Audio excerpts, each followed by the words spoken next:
Bonsoir à tous, bienvenue à ce flash d'information. Tous les êtres humains naissent libres et égaux en dignité et en droit. Ils sont doués de raison et de conscience et doivent agir les uns envers les autres dans un esprit de fraternité. C'est l'une des paroles fortes contenues dans la Déclaration universelle des droits de l'homme adoptée par l'Assemblée générale de l'ONU en 1948, en réaction donc aux atrocités de la Deuxième Guerre mondiale.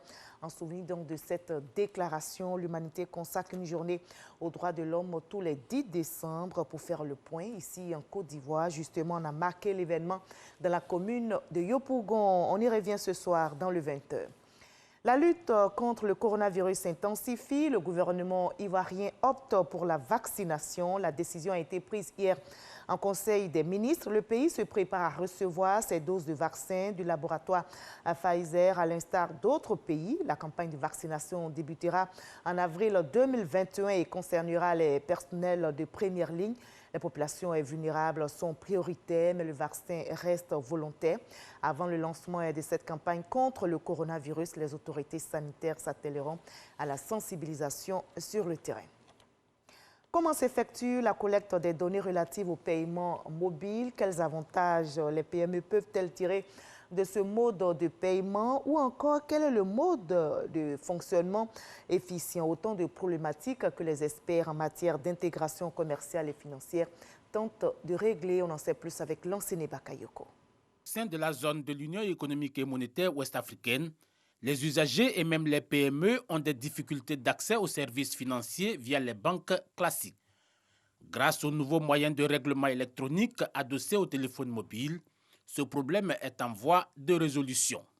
Mais pour plus d'efficacité et de sécurité, il devient nécessaire de constituer une base de données informationnelle sur les paiements mobiles. Avec l'avènement des téléphones portables, on a autant de possibilités de se constituer aujourd'hui donc une porte-monnaie, de se constituer donc, disons, son propre compte et de mener des transactions à partir donc de ces instruments. C'est de faire en sorte qu'il y ait une sensibilisation de la population autour de cet instrument. De façon spécifique, les experts ont pu faire un état des lieux des textes régissant les moyens de paiement mobile, informer les petites et moyennes entreprises des apports des paiements mobiles dans l'inclusion financière, ainsi que l'écosystème de paiement mobile transfrontalier sous-régional.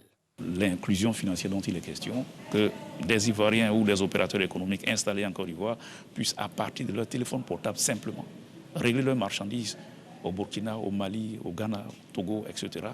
et vice-versa. Dans la zone UEMOA, la Côte d'Ivoire totalise près de 38% des comptes monnaie électroniques, selon la Banque centrale des États de l'Afrique de l'Ouest. Au Ghana, le président déclaré vainqueur de la présidentielle, Nana Akufo-Addo, n'a toujours pas été félicité par son adversaire historique, John Dramani Mahama. Le chef de file de l'opposition ghanéenne n'a pas encore sacrifié au traditionnel appel téléphonique pour saluer la victoire de son adversaire. Son parti NDC, le parti donc, de l'opposant John Dramani Mahama, envisage même de contester les résultats devant la justice et d'apporter dans les jours qui viennent des preuves de fraude.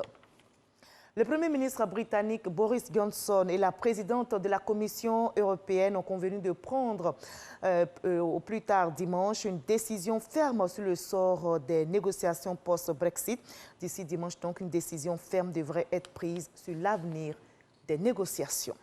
Enfin, au Liban, le Premier ministre démissionnaire Hassan Diab a été inculpé pour négligence dans l'affaire dite de l'explosion dévastatrice au port de Beyrouth en août dernier.